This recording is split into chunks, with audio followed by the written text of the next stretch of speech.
We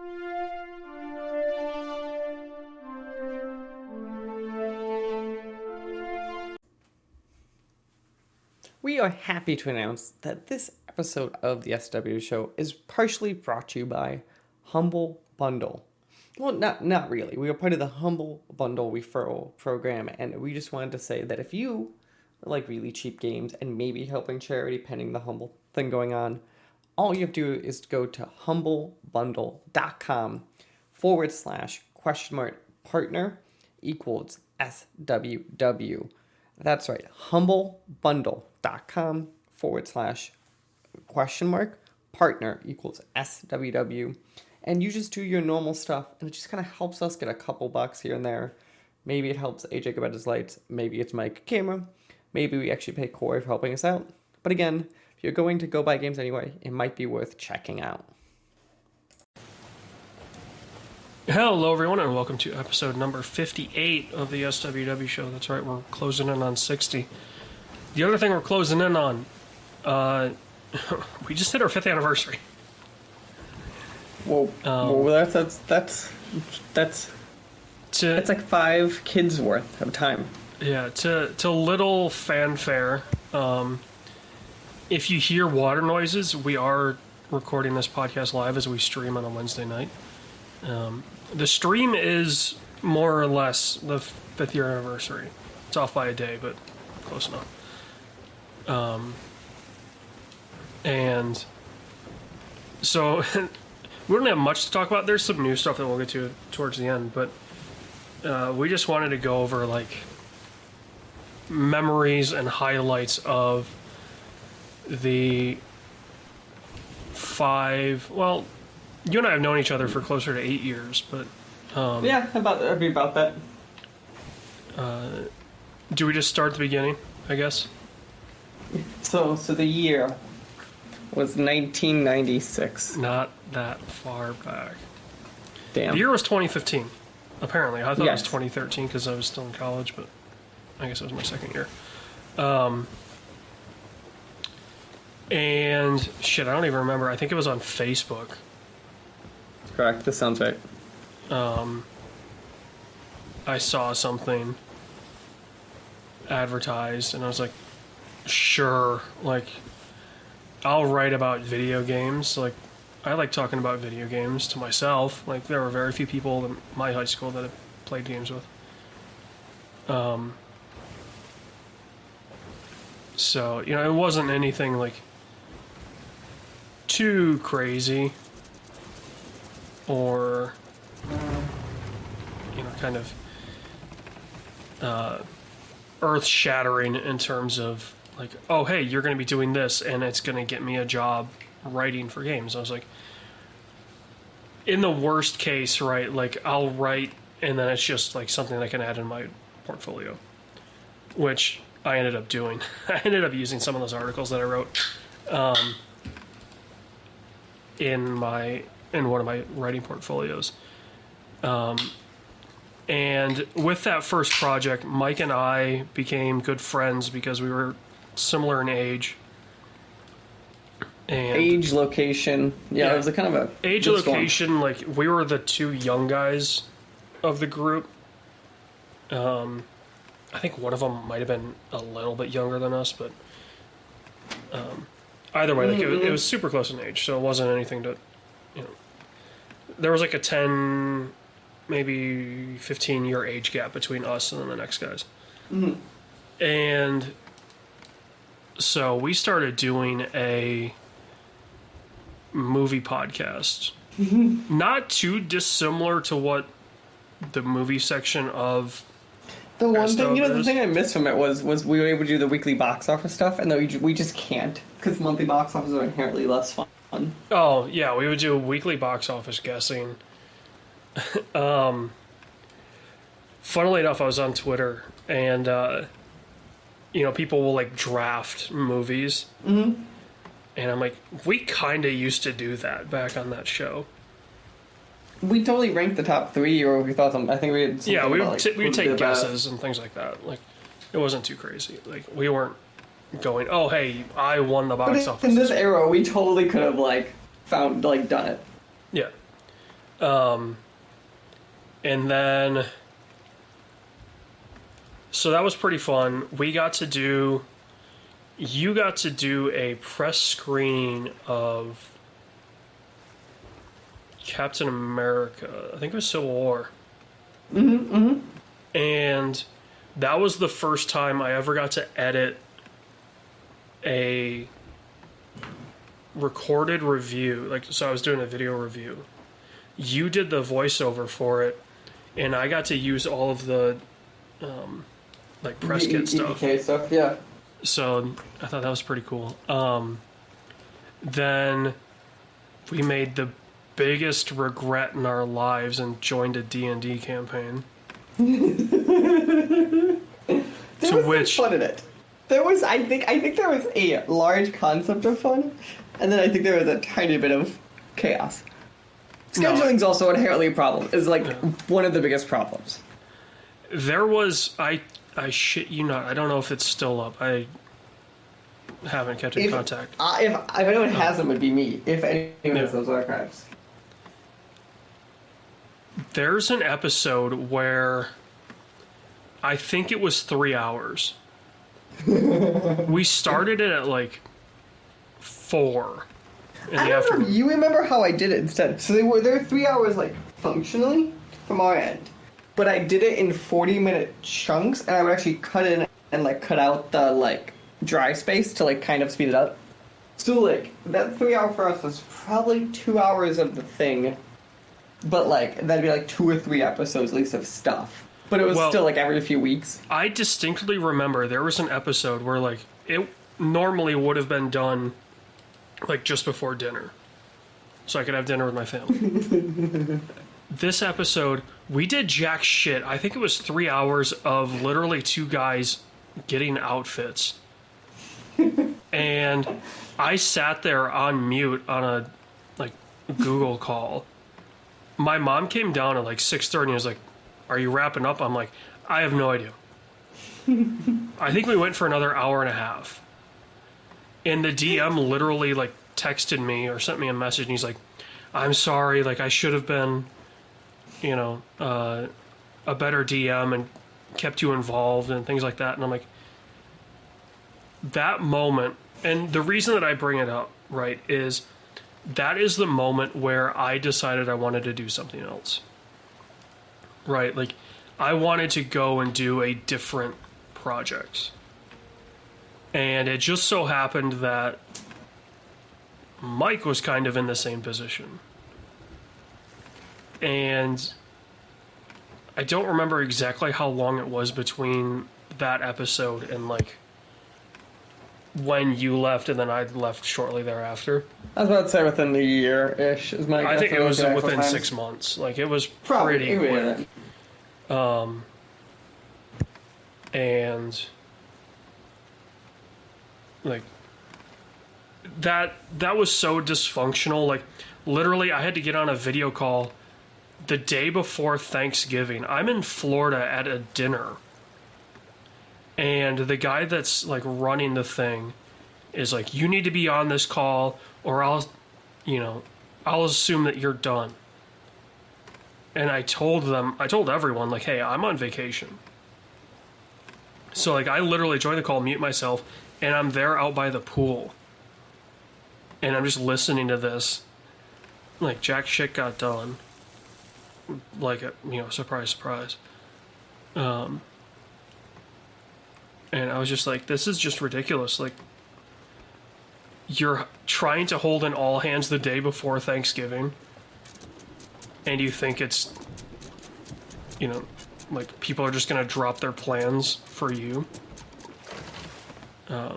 So that was kind of the real turning point for me. And then the D&D thing happened. We had an episode that we recorded where one of our guys broke an embargo. Oh my god, I forgot about that. And we're recording that, and we end the recording, like, 10 seconds later, I go, "We have to edit this. I have to edit this tonight because you broke embargo." He's like, I don't think I did. Like, I'm pretty sure I didn't. And then I literally read the embargo out to him. Like, we can't talk about this. I don't even remember what it was, but I was like, yeah, we can't be talking about that we played this game. At least not yet. That's so good. And so, yeah, you and I had this decision to go leave and then kind of stay out of it. It was like a couple months. Yeah, it was a good chunk of change in between, I think, the fall and beginning. Well, it was several months between us leaving and me going, hey, I kind of want to do something again. Like, something small, just you and I, and we'll just, figure it out. That's how this was born. Yeah, then that's how SWW was born. Obviously, some might want to know what SWW stands for. It's literally shit we watched. Like, I always joked, that I wanted something like a CNN, right? I wanted a 3-letter network. Because that's how you know you made it in TV, is you have a 3-letter network. And so, yeah, that's literally what it means. SWW means shit we watched. No big meaning behind it. Other than that. And yeah, we're now 5 years pretty much after that. I do have to ask, what was your favorite moment of the past 5 years? And it doesn't have to be just one, right? Like, I've got a couple. We did have Columbus, that was good. Yeah, GDEX was an experience because, like, for me, I don't know about you, for me it was the first time, granted the group wasn't that big, but it was the first time speaking in front of a group of people that I had no idea who they were. Right, like every other public speaking engagement that I had done previous was either like school or I knew the people. Right. So this is a very unique opportunity for me. That's where we learned of Choco Taco, the streamer, who I believe is on Kick now, if I remember right. God. I did look into him like within the past year and a half. Remember, we were like, who is this guy? Yeah, we're literally sitting there going like, who is Choco? And we're in the green room, and he's sitting there with like, he's in front of us, and he's got like 2 of his buddies. And it almost sounded like his friends didn't really know either. God, it was so good.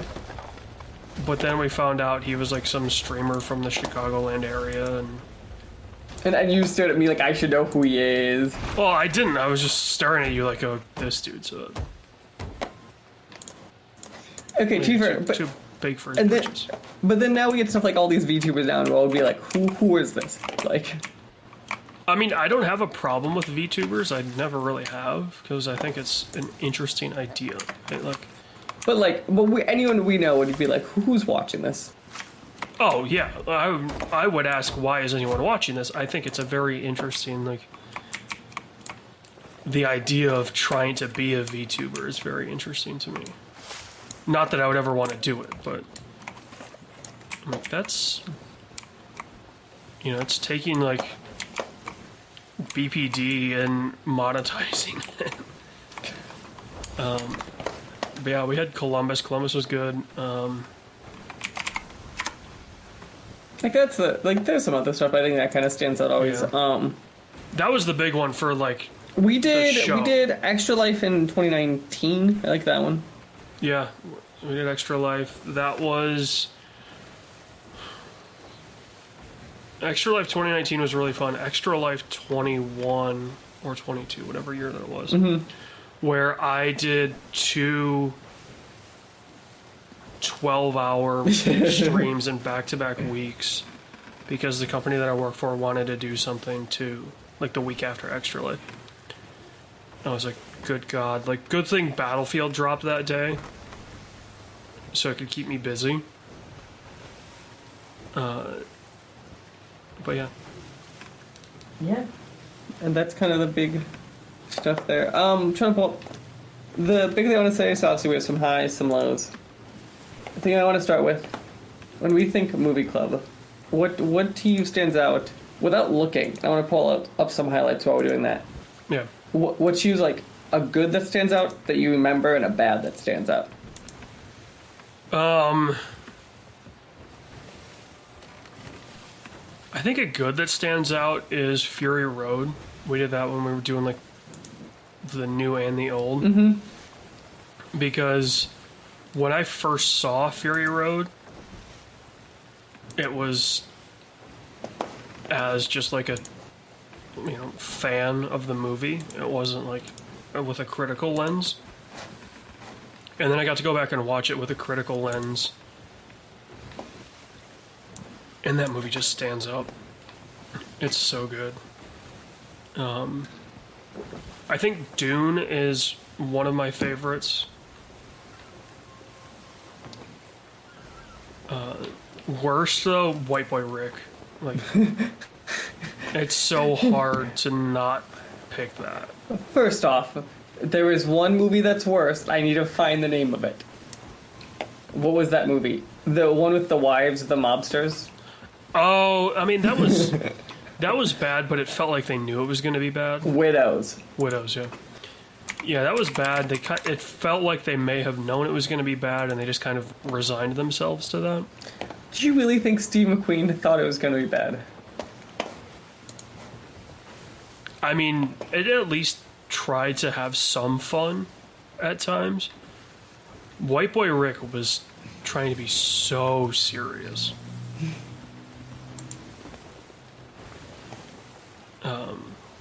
Yeah, that was by far my least favorite one. I'm trying to think what other ones kind of stand out, kind of looking to me. Do you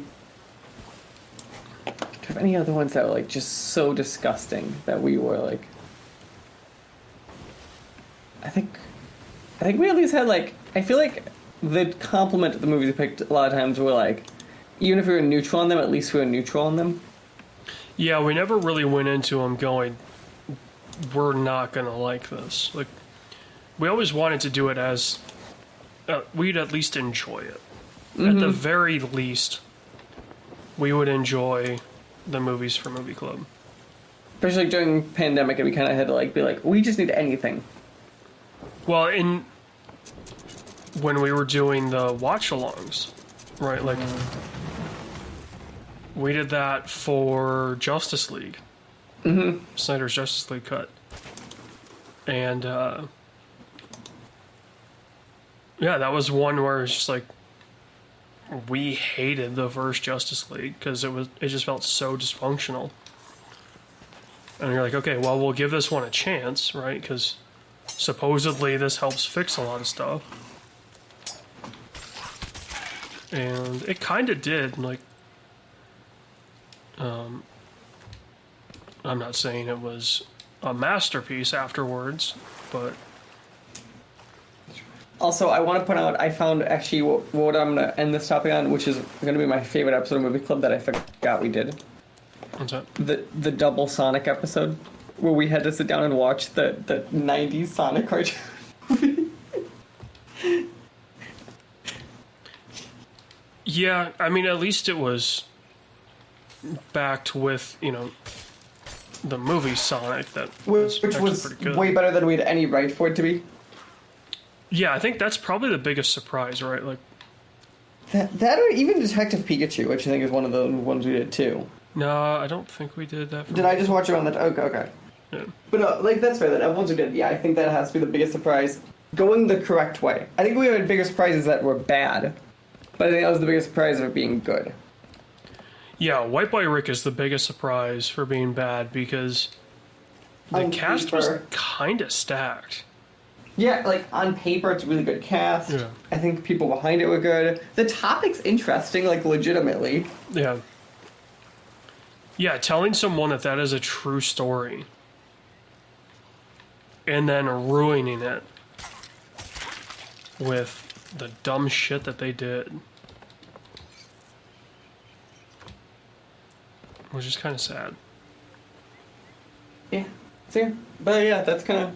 Yeah, this is our 5th, but we still got normal stuff to do too. Well, hold on, before we do this. Okay. Before we keep going. Jump to big stuff? Yeah. What's your favorite interview we've done? I like our girlfriend Dragon Slumber. Right? We've talked to Kevin a bunch. Yeah.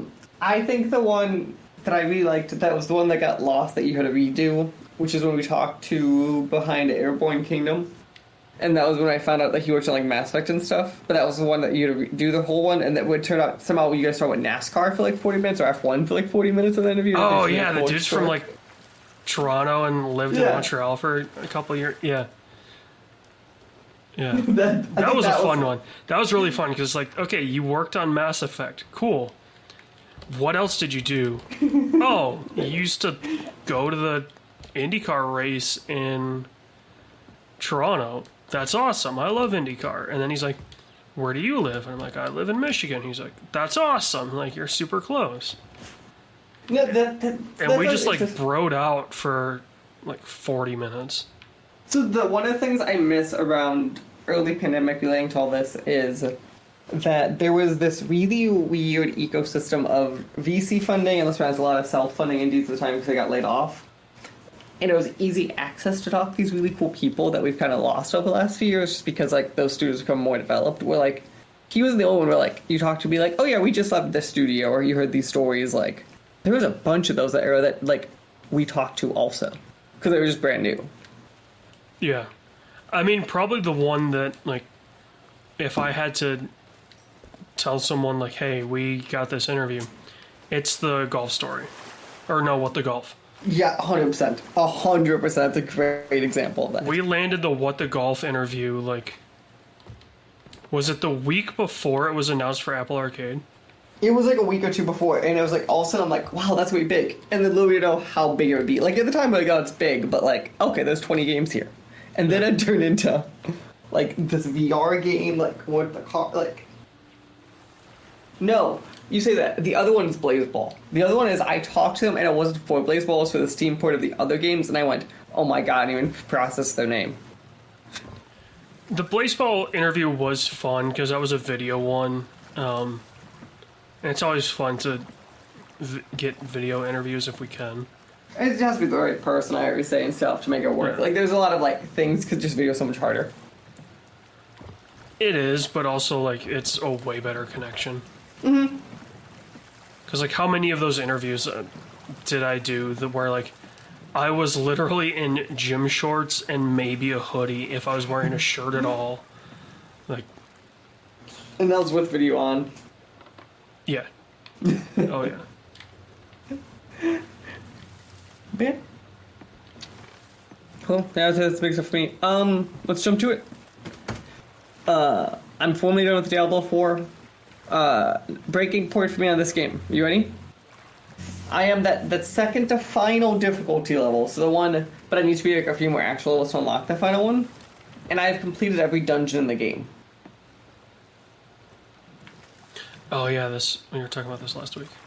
So, like, literally is to the point where, like, I could reset the dungeons to re-level, but, like, you see how that's inefficient and it seems like not a good balance system?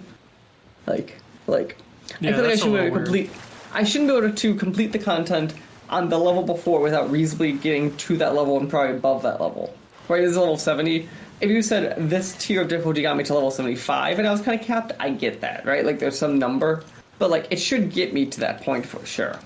Yeah, I mean, I think when you were telling me this last week, like, you know, I was like, dude, look at how Destiny handles it, right? Like, when Destiny still had levels, right? And they still kind of do in a way, like, the light stuff is level-ish. Level light, if you will. Not as a joke, but, like, you know what I mean? That you were at the cap without having to do everything.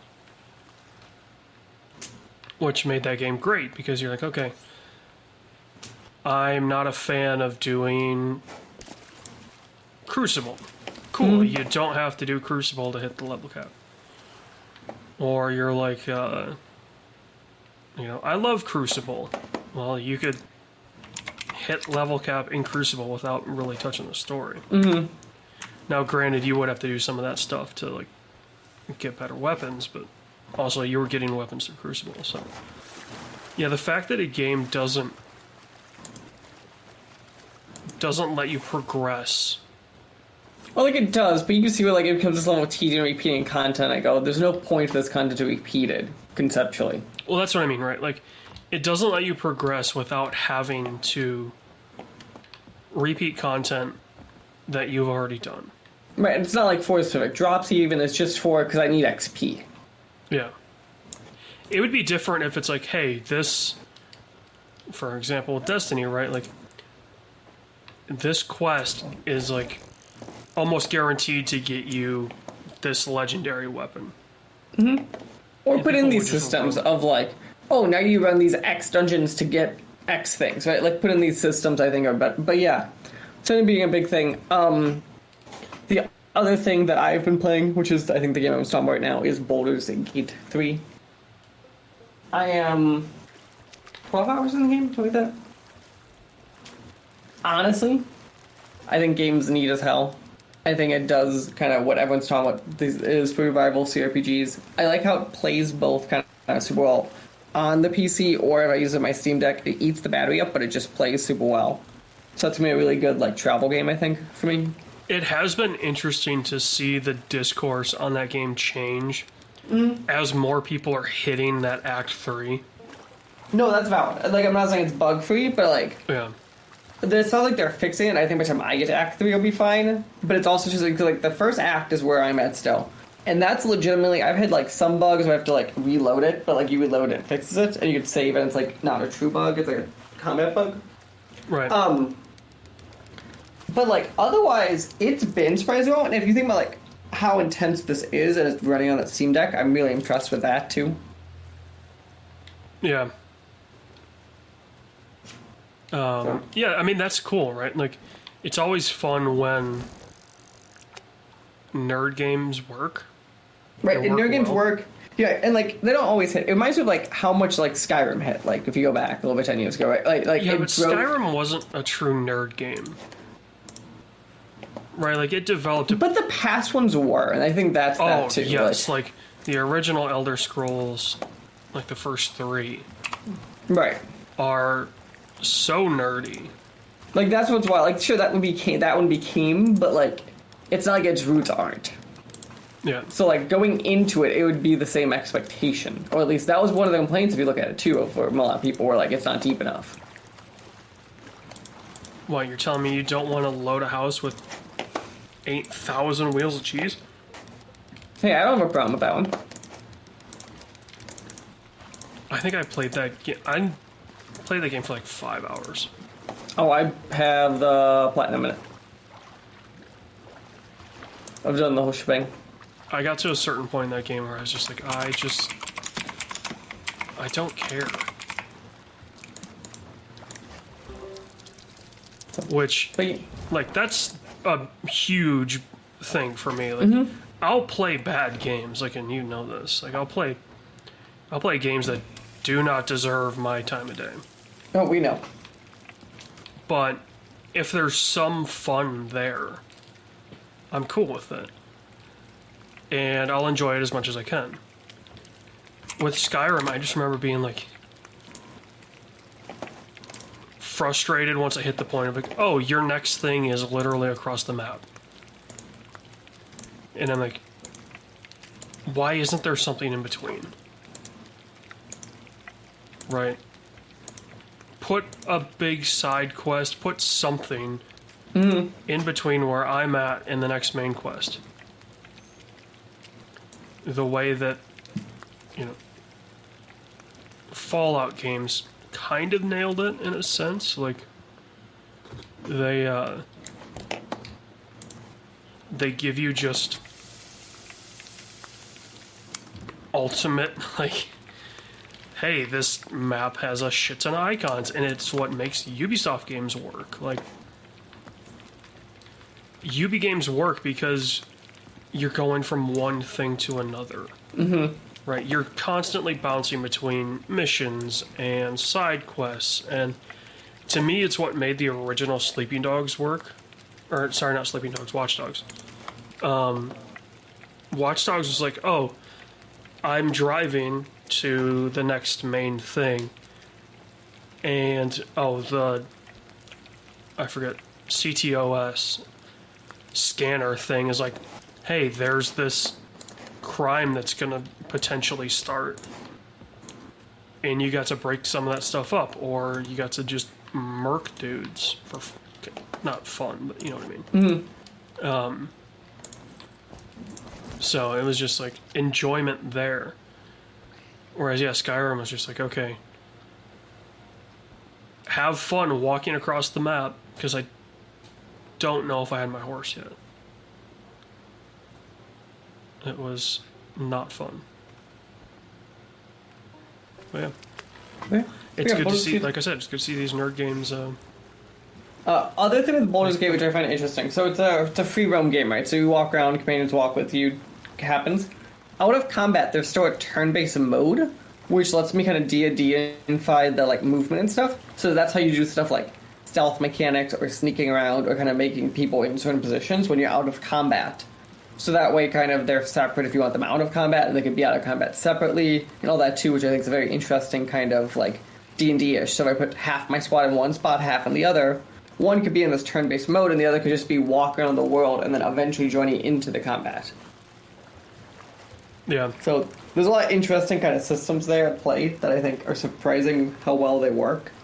Even with the bugs that we found, like, Yeah. they still work really well, and I think it's, like, as close to... Plus, it's a CRPG, and it's as close to something you get as, like simi games that we've gotten recently, kind of.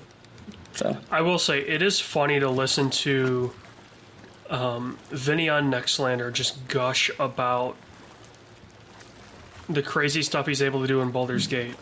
And then Bailey from Fandom, who's been on Giant Bombcast recently, and is behind Honest Game Trailers, be like, I lost 6 hours of game progress because I was trying to have sex with a bear, didn't realize that it was locked behind a thing, because obviously they need it for the video. And then she's like, it's just, like, shit just breaks at times. And I'm like, that doesn't sound fun. it does, but I feel like as long as you're like doing saves normal like you would in any open world game, like that's a you're being an idiot if it really breaks to that level, kind of like how you're not doing something that triggers an autosave at some point. Well, I think part of it too was like the further she got in, like the worse it was running. Mm. So it was one of those where it just took forever. So Okay. We'll see. It says lastly here that you have been playing Madden. that I have Madden Tell us about 24. the footballs. I saw a review that summed it up perfectly. The on the field product is amazing. I'm really looking forward to how they develop this tech from here on out. It's really, really cool. All of the other stuff is so broken it's not even funny. Really? Yeah. You're just like, you're telling me it's been 30 some odd years and you still can't figure out like how to make a franchise season sim fast. Mm-hmm. Like, it still takes fucking forever to sim a season in franchise mode. Whereas, like, granted, they're spreadsheet games, but, like, the manager games, you know, football and hockey and basketball managers, it takes, like, a minute Really? to sim a season. It's really fast.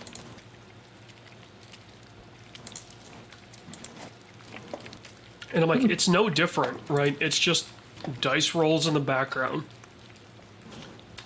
And I was like, how does it seriously take you guys this long to do this when this game that's using the exact same tech, right? Like, when it comes down to it, it's all the same. In the back end, there are able to do it and spit it out in such a short amount of time. It's just stupid. The career mode took a huge step back. Because, you know, they used to have that long shot, like, mode. Where it's like, hey, you're playing a character.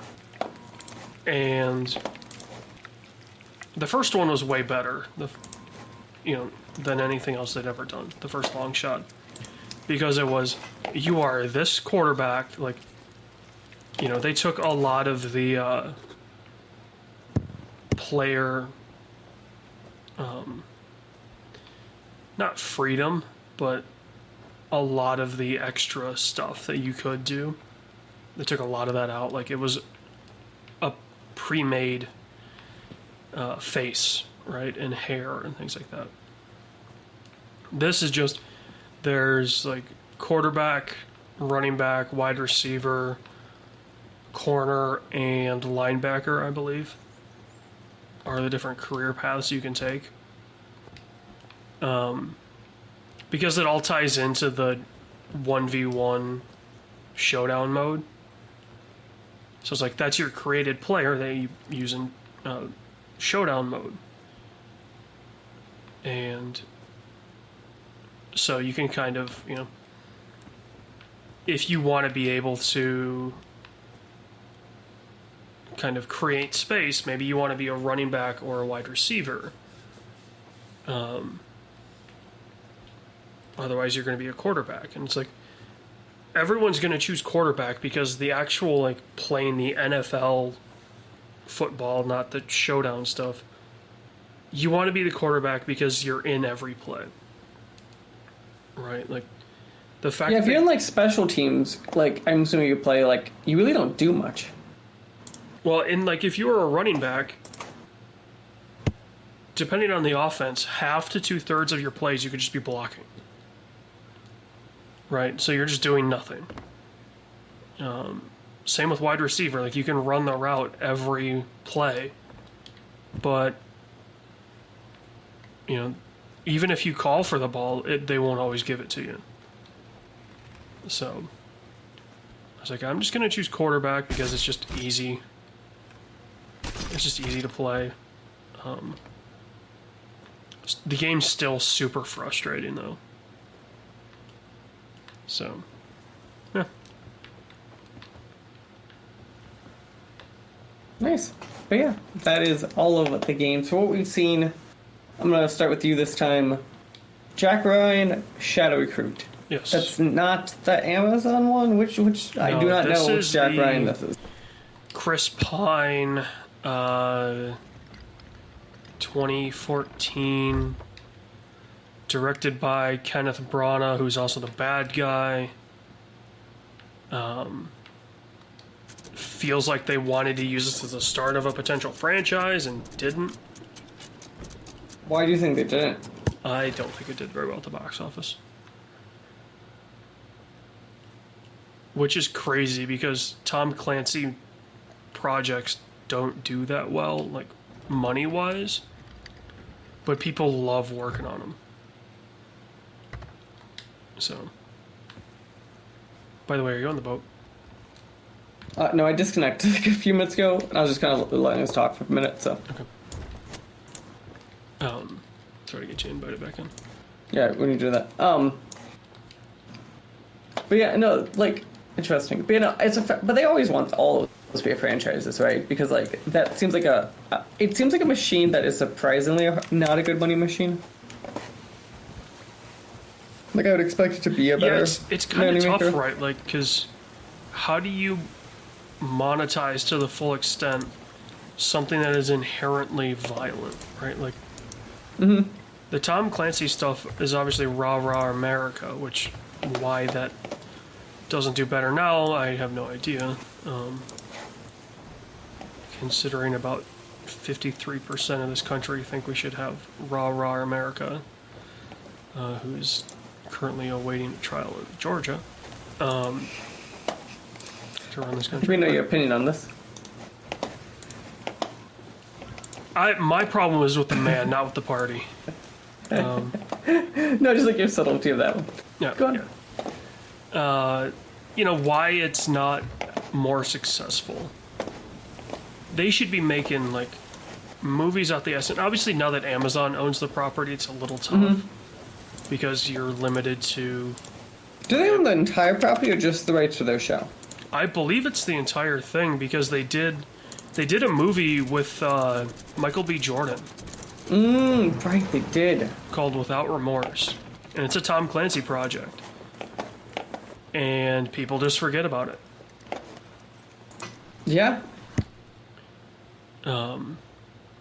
Which is kind of sad because it was not terrible, which is saying a lot for Amazon movies. Okay, so you know what? Amazon movies, I'm at least going to give a comment of they're really good at knowing when their film should go to theaters because that means it's at least they understand it's okay. And I go, okay, it's worth watching even if it's at home. Well, I think like the more bad what they ones, do they is don't. even the ones that go to theater, they're Amazon productions in the sense that they're the ones distributing it. Right. But they're not Amazon original movies kind of suck ass. Yeah, which is funny because Netflix isn't much better, but they're better. Netflix is only better because they know that they can't make complete and utter shit, otherwise people will leave. Amazon realizes that they're Amazon, and what the fuck are you And gonna do? everyone forgets they have the service anyway. Yeah. It's like everyone pays for Prime anyway, so it doesn't really matter. And Prime, like, sure, it like went up in price like 2 years ago, but it barely does compared to somehow everything else in the world. So, I mean, on a per month rate, Netflix still screws over people when it does raises, which is incredible to me. But yeah. So yeah. The only thing I want to shout out here is I saw the new Turtles movie in theaters, and I want to honestly say, and I'm not kidding, ignoring me as Turtles person, one of the best films of the year, I think, legitimately, from both an animated point of view, where it probably should top that chart, or it's going to fight. I think it's going to fight Spider-Verse, obviously, and Spider-Verse probably will win, but I actually don't know if I agree with it. And then I think it tells a coherent story, does like the family portions really well, and still treats itself as a comedy, which like when you get darker with this type of property, kids' properties, people tend to be critiquing of. So I think they found a good balance of that.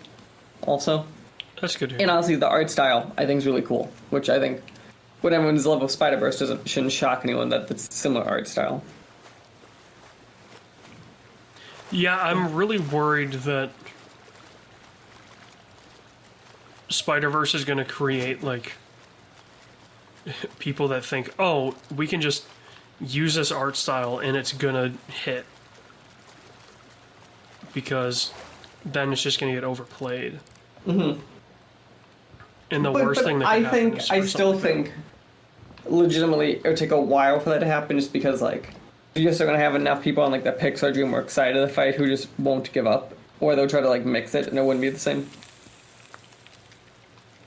Well, Disney's going to kill itself anyway, but I'm still waiting for the day where I'm assuming those animation departments merge at some point. oh, I'm just talking more like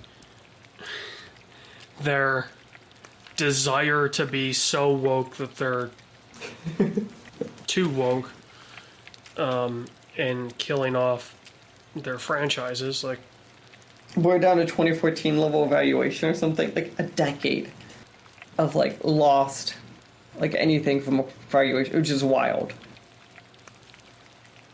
yeah. And like that valuation was after they had acquired Star Wars. And was it just before the Warner deal?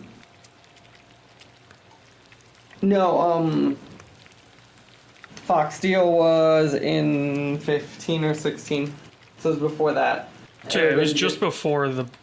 Before Fox and probably pre or post Star Wars, like right on the verge. Yeah. That's like what the level we're down to. So like, and like they had Marvel, but Marvel is not the size it is now. Yeah, the first Avengers had just come out. So you're down to that point. All because, you know, Little Mermaid had to be self-reliant or whatever. I don't know what they're doing with that stuff. But yeah. Let's jump to it. Start us out, AJ. It's time for Strike Check-In. I'm going to start us out with a little thing.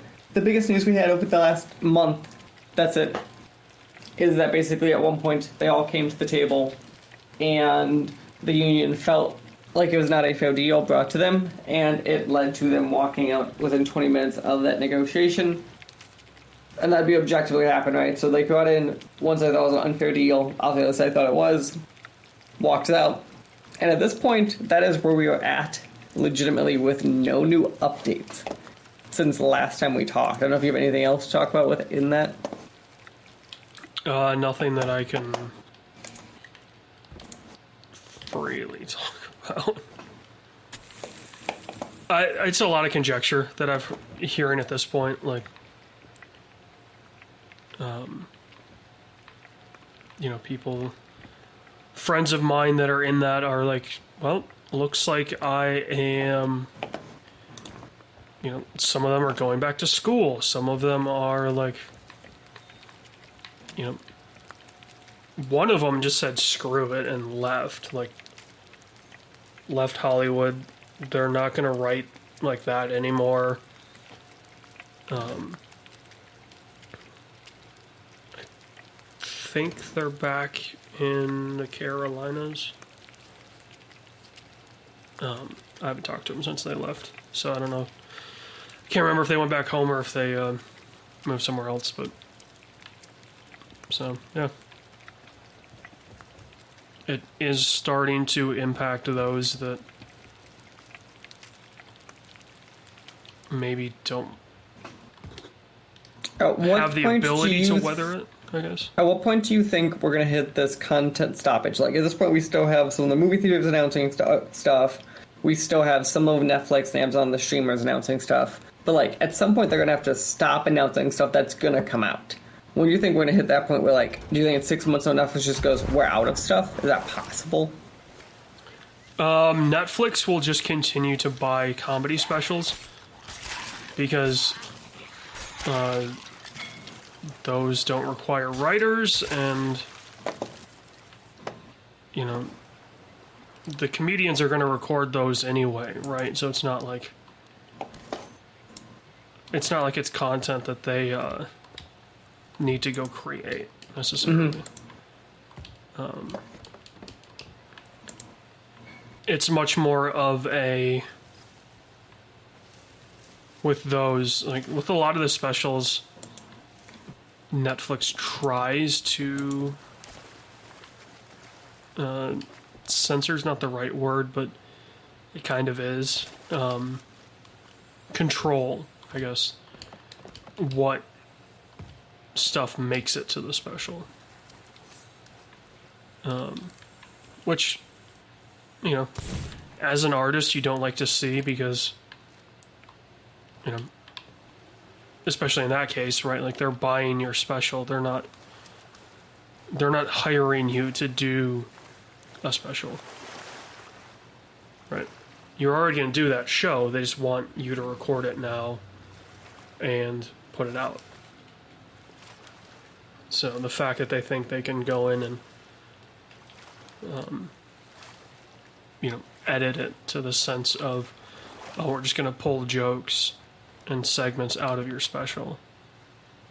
Like, I want someone that does a Netflix special and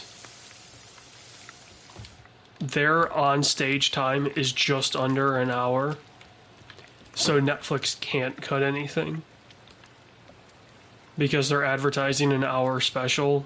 You know, and it's like, you're putting Netflix on the hot seat in terms of, hey, if you under-deliver, people are gonna get pissed. So, yeah. Yes. But yeah, that as is, far as like scripted stuff, shit, dude, that's gonna come in by the end of the year. Because even like, God, all this it's insane to me because like, it's hard to tell. Like, I think there's some clause in B. So I can say this because I'm not the person in the union, right? So looking from the outside, I think there are some clauses in the union side that I can at least understand where there's pushback from the studio side. And other stuff I go, okay, some of this is like the like how greedy is greedy type stuff. But the issue is across the board, like, this is gonna hurt so much more. Where I think the repercussions, I think no one's accounting for, of like, what's this gonna mean kind of long term of like, if there's this much backup, it's hard for new actors to get in the pipeline, because other ones still need to play catch up work, kind of, we can't do actors, then to like, upgrade them over time, like, all this stuff kind of happens, and you get a smaller pool happens, like, there's gonna be a lot of long-term stuff that's not great. I mean, you will see a lot of indie projects making their way to more sources, which I think is great. Mm-hmm. Because indie projects should be able to do their thing. Indie movies is how we get, like, take your pick of like Mulholland Drive or Reservoir Dogs. Right. I was like Tarantino. So Tarantino, Kevin Smith, your best indie examples of like, you don't get those without those films. Yeah. So. And like that part I like a lot. Obviously, it's like the rise of indie stuff, kind of like small stuff. But like, I don't think there's enough of that funding going around. Then I think there's still those problems of like if you do those, like, you only have one person who kind of is a name because then you can't afford the rest, or then can other people not make a living. Like, there's still a lot of segments of those are the only films for funding. Well, and I think, like, I believe it was Soderbergh directed an entire film shot on an iPhone over the course of, like, 2 weeks. Mm-hmm. I think we'll see more of that experimental filmmaking. So it's so much cheaper than actual cameras that you could just do it. Just true run and gun, like, 28 Days Later-esque, where we have 40 minutes to get this shot. So, we have to set everything up super quick. We have literally one take, and we gotta nail it. So you spend more time rehearsing, you spend more time getting the blocking down, you spend more time, with the focus pullers to make sure that everything is good. Right? Like, this is how people learn. It's the best training for new people in filmmaking, right? Like, to be on a project that is on such a tight deadline, you learn how to do everything so much faster. You learn how to do, hey, here's how I need to set the camera up on the rig. I need to learn how to do it because Jim, the AD, or Jerry, the main camera op, is busy working on the mini cams, or they're busy doing this or they're busy doing that. So you learn with a lot of first-hand experience, and you can greatly benefit from that.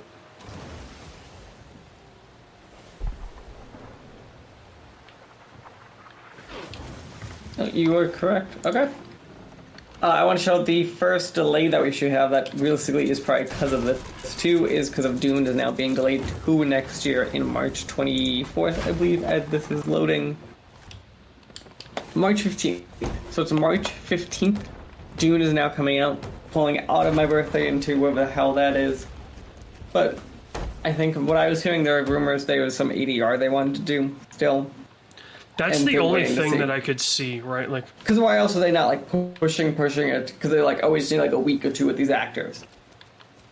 I mean, they literally, like, they were starting their ad campaign for the movie. Right? There were trailers already produced. Everything was ready to go. So the only thing I can think is that because of the strike, they can't get ADR or they can't get... It has to be something that's so low lift. Like, even if it's like put Zendaya in front of a green screen for 5 minutes to do some trailers and commercials for in front of a football game. Stuff like that. Yeah. Like, that's what I think of like, you need her for 5 minutes, it's fine. The next day, we can get her on a plane. She'll be here by noon, she'll out by 2. Yeah. But we will see. After that, we have inflation news for apparently every streaming service, but really it is Disney Plus that stands out the most. It is rising 27%, going from $10.99 a month to $13.99 a month for US customers, and Hulu is going up 20% from $14.99 to $17.99 a month. I know we talk about Netflix starting this out, but Jesus Christ, how did Disney Plus, do you think, would go from the cheapest service out there to the top of the chain for cost now? I mean, think about it this way, right? Like, we saw reports that Amazon was potentially in talks to buy ESPN. Right? So you're trying to tell me that Amazon wouldn't jump on a deal where they can have all 3 services and have literally everything run through Amazon? Of course they would. Now, why is Disney doing this? I think they're doing it to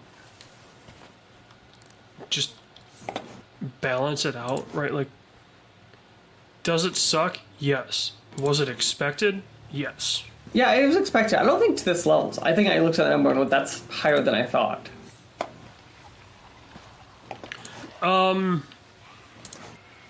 I don't know if I was too surprised with the amount.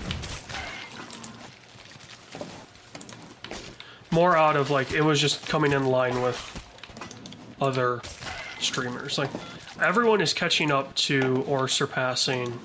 So 15 was HBO. before. Do you think it's now 20 or 25 is kind of like that new base we can expect? Or I feel like 15 used to be that new baseline. I will be curious to see what Like, where Max does it does. kind of stop at? Like, it's going to stop sooner or later. Like, this is the point we're holding at for a bit. Yeah. Like, wherever Max goes, I think is going to be the new ceiling, because they had always traditionally been the ceiling. HBO had. So that would be my guess. Whatever HBO decides to do is where the either ceiling or floor will be set.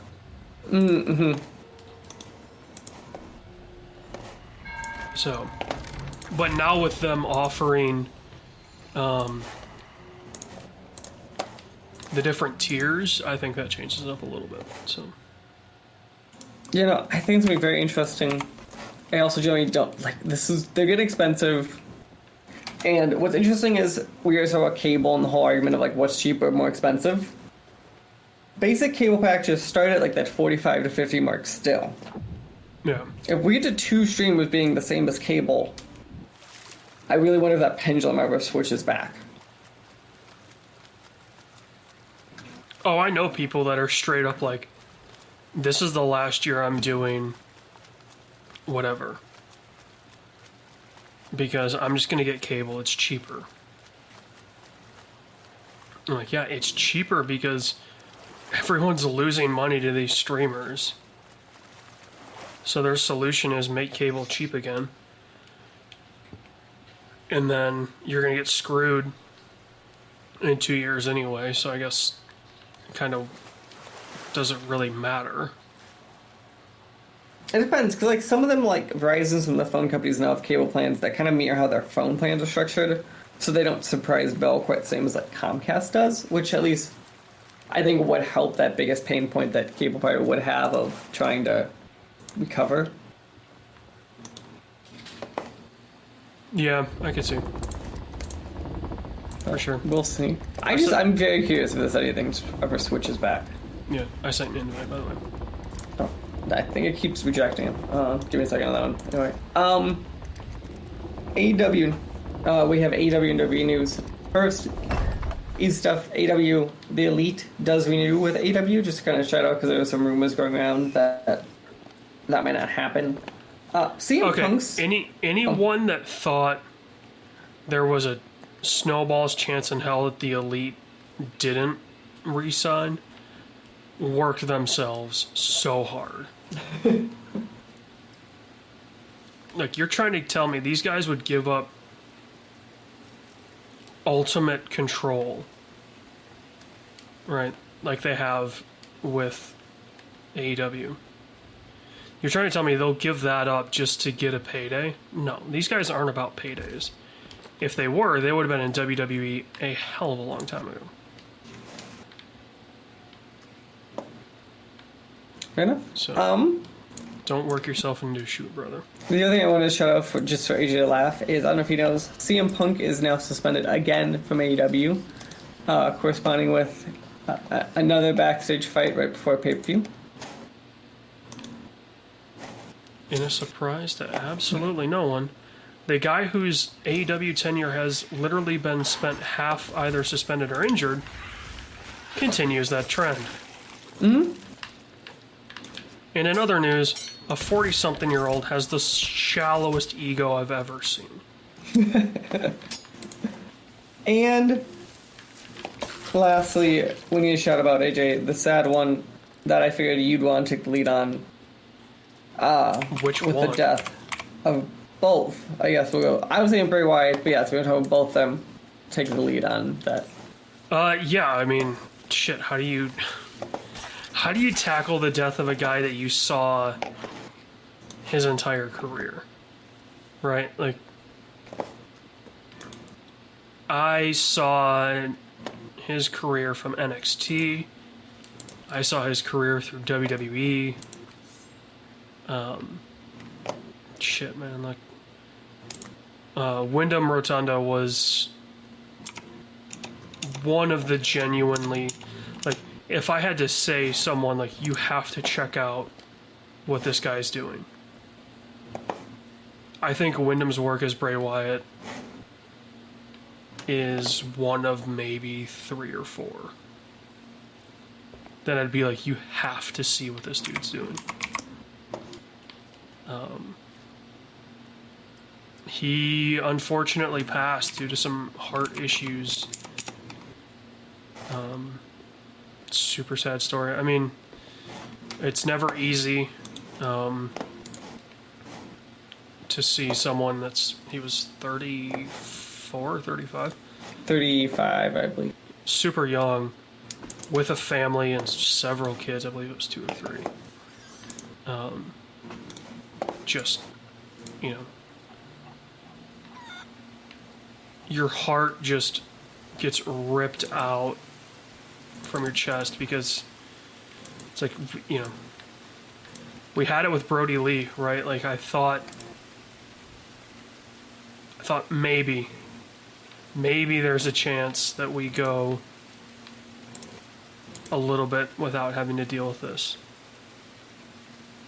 And we went, what, a year and a half? Mm-hmm. And then to lose Terry Funk as well, like, one of the true innovators in wrestling. Like, major impact on too many people to even really like quantify his full impact on the business. Something we still feel, you know, every day somebody in the business is doing something that Funkster started. And I really hope, you know, LA Knight had that kind of famous feud with Bray Wyatt. I really hope he leans more into that. Because if there's anyone that is God tier on the mic, it's Miz and LA Knight. And both of them just did battle with Wyndham. He also got a feel for his brother, right? Like, I think their dad passed within the past 10 years, IRS. Like he passed fairly recently, so it's like he lost his dad, now he lost his brother. It's got to be rough. Never want to be in that guy's shoes. So yeah. Okay. I'll tell you what, yeah. though, dude. There is a hell of a battle royale going on upstairs, though. Like, you think about all the guys now that could be in that rumble in the sky.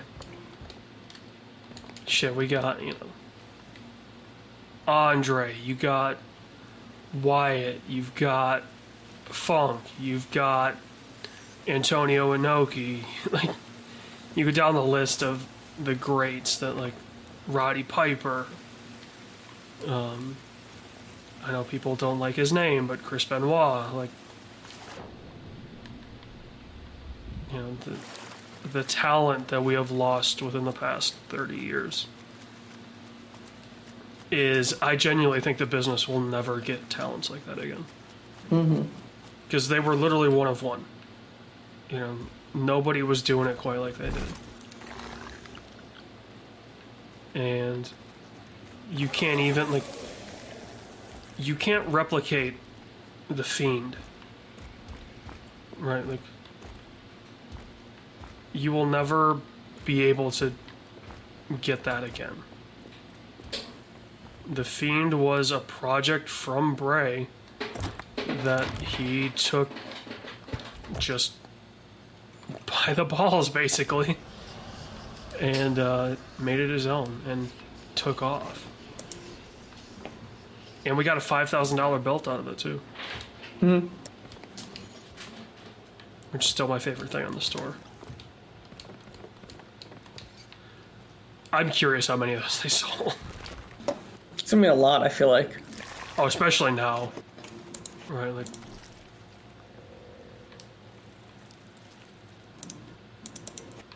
So, just, yeah. We have 2 trailers to talk about real fast. If you like either, both Loki Season 2 trailer dropped, and today the Ferrari trailer dropped. The one that stands out to me, I think, is obviously Ferrari.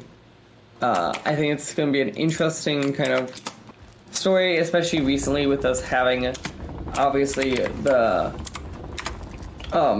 Ford versus Ferrari kind of stuff. Kind of like, well, I'd be interested to see how different he is too. Dude, they literally lucked into it. Ferrari just won the 24-hour Le Mans this year. Like, Ferrari is, other than their F1 team being absolute dog shit, Ferrari is sitting higher than they've probably ever sat. So, I think it'll be great. A great position for them to be in. And then, I know MCU isn't usually a thing. I generally think Loki Season 1 was a great film, a great TV show, and I'd be curious kind of Loki Season 2 kind of can stand up to that. Especially because it seems like kind of its own thing in the MCU, so I'd be kind of curious this long away from since it came out. Yeah. So, we will see. Jumping to games, let's start with the one I thought was most interesting in our discussion of the Epic Game Store. Epic Games Store announced if you make your game exclusive on their platform for the first 6 months, during that time it will be 100% rev share to you, which I think is a very interesting way to launch your game at low risk. That I'm very interested in why Epic's doing this. Like 6 months is a good chunk of time, but like it seems like a pretty big cost, or could be, on Epic's end if a game actually blows up too. I don't know if you have any thoughts on that. I mean, think about it this way, right? Like, they're doing this solely to get people that, even though they get crazy splits on Epic already, like, Steam has kind of made it, made it less of a, oh yeah, well, I'm doing it just for the money. Like, Steam has come down on their stuff too. So you're like, okay, cool. I can make money on Steam too. The install base is 100 times to 1,000 times bigger than Epic's. And as such, I only need to sell, I need to be on the, I need to be on the front page for 4 hours instead of 4 weeks. So, with this move, I want somebody big to come at them and call their bluff. Right, like I want, would be a good example. I want 2K to come with NBA 2K and go, all right, it's exclusive to the Epic Games Store, and we're taking all of the revenue because that's the deal. That would be interesting if someone does. And then, I mean, like, they would still get the tail revenue, but yeah, that'd be very interesting if. Yeah, what would that, like... Would that work out? You know what, though? It wouldn't cost Epic that much. It would cost them the amount to deliver the game. So we'd cost that at what, 50 cents a user? Yeah, probably. So, we'll say 10 million downloads. So it's a $5 million marketing stunt. Yeah, but it's a $5 million marketing stunt that you could lose out.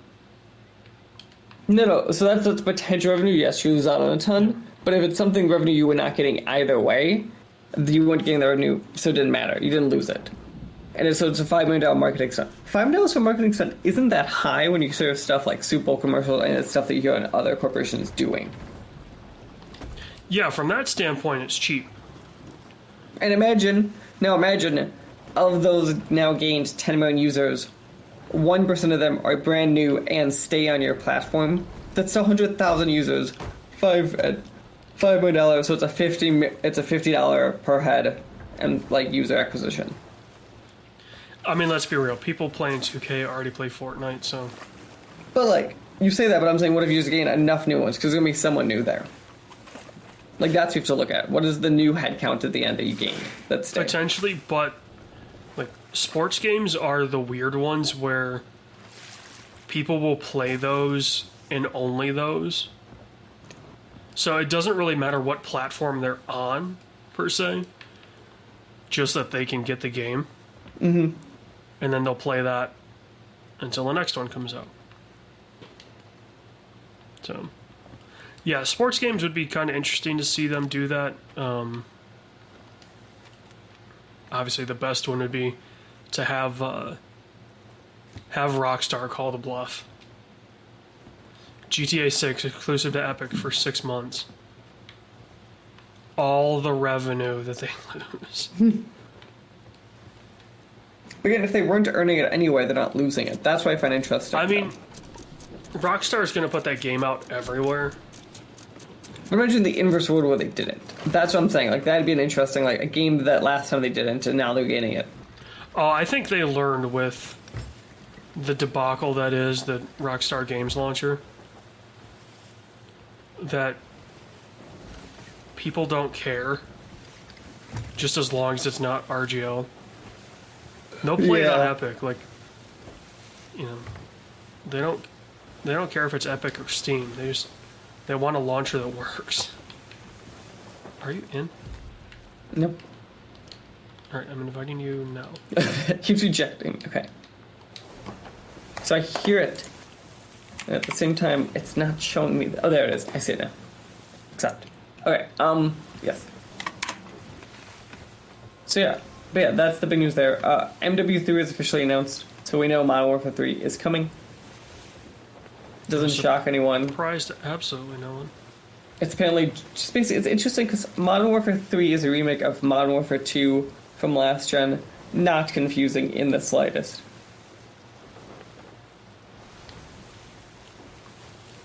I will say, I was very intrigued to check out Modern Warfare 2 on PC. Partially because of that Netherlands demo that they always showed. Mm-hmm. Where it was photorealistic. Like, to me... What did we just... Oh.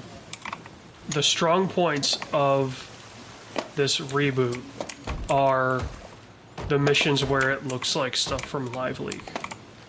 Right, like the mission in London, right, where you invade the house at night. Like that mission alone is enough to. It was basically enough to get me to buy the game, right? Like that was the one mission I was really looking forward to playing. Played it, and then played it again on Extreme with no HUD. And I was like, damn, if somebody did it, I'm sure, but like the first week of that game coming out, somebody could have recorded an Extreme playthrough, no HUD, no captions or anything, and uploaded that, and gotten people to think it was real footage. Mm-hmm. So they do have those cool showpieces. That's about it for me. Like, there's really nothing else to those games.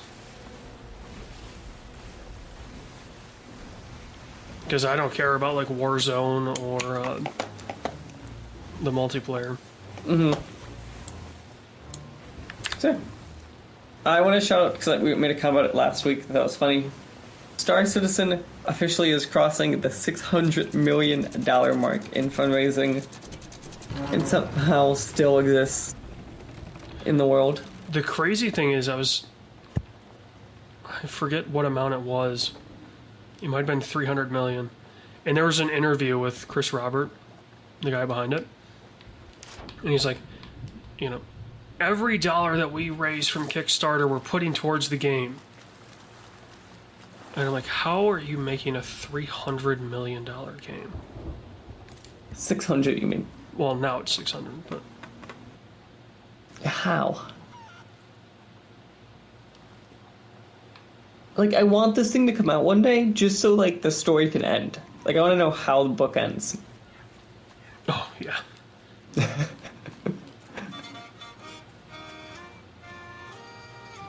But yeah, that's it there. Sony's officially announced the PlayStation Remote Portable. What are your thoughts on that? For $199, you can stream your PS5 to this device via a Wi-Fi or remote connection. Has to be 5 megabytes or more. I think it's pretty cool. $200 seems high to me though, for just what basically amounts to a screen. Yeah, that's kind of what I'm worried about. I would think more like 100 to 150 would be an ideal price point. Yeah, that could be a great price point, like 150. So we'll see how it does. It comes out later this year.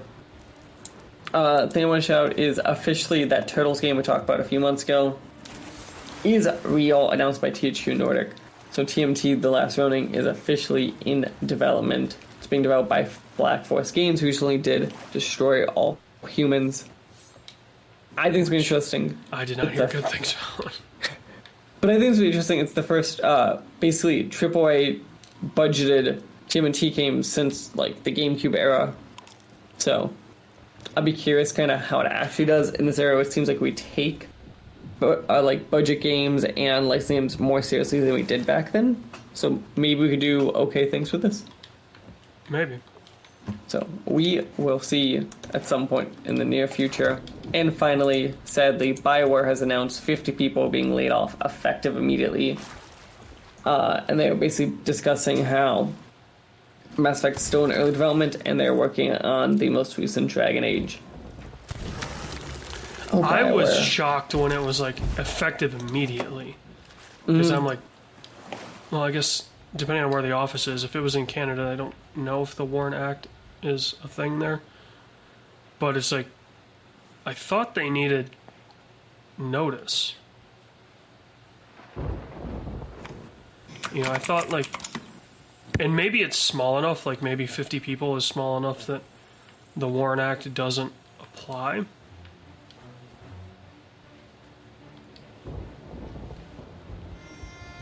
But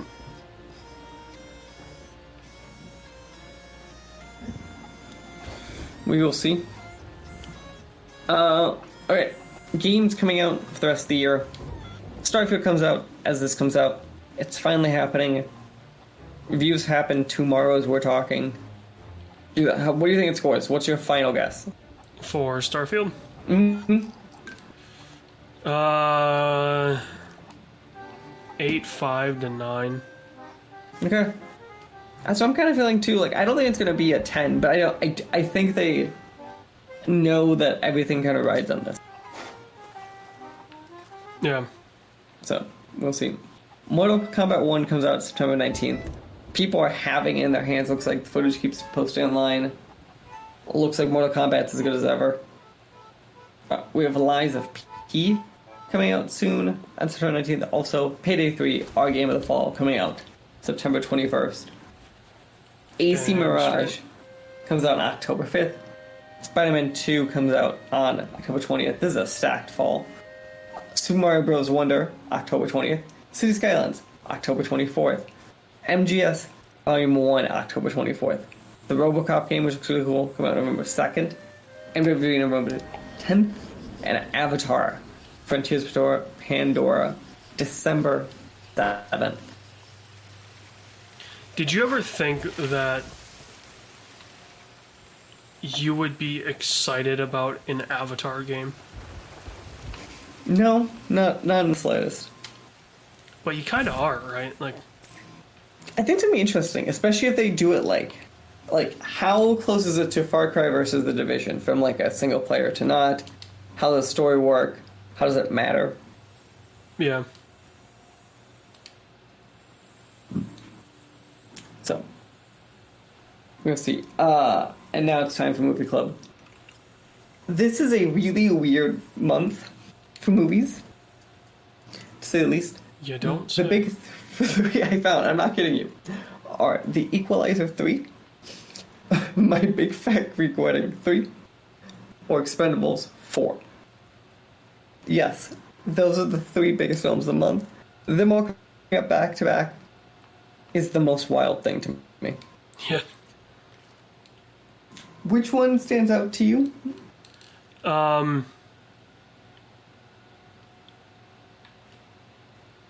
I think Equalizer. Equalizer it is.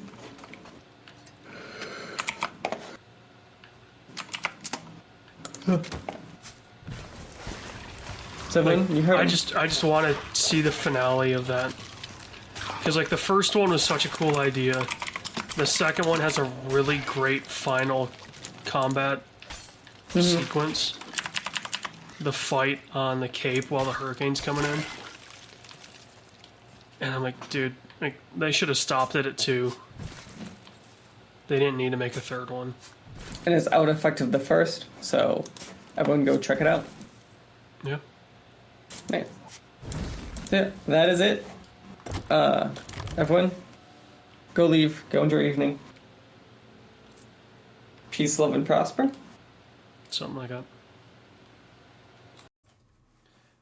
The SWW Show and all of its affiliate podcasts are podcast by me, Mike Maroney, and AJ Losi. sometimes by our contributors, including Corey King. You can follow the SWW Show on social media at the SWW Show, or sooner or later you go to patreon.com/SWW to help us out. Thank you. We hope you enjoy the rest of your day.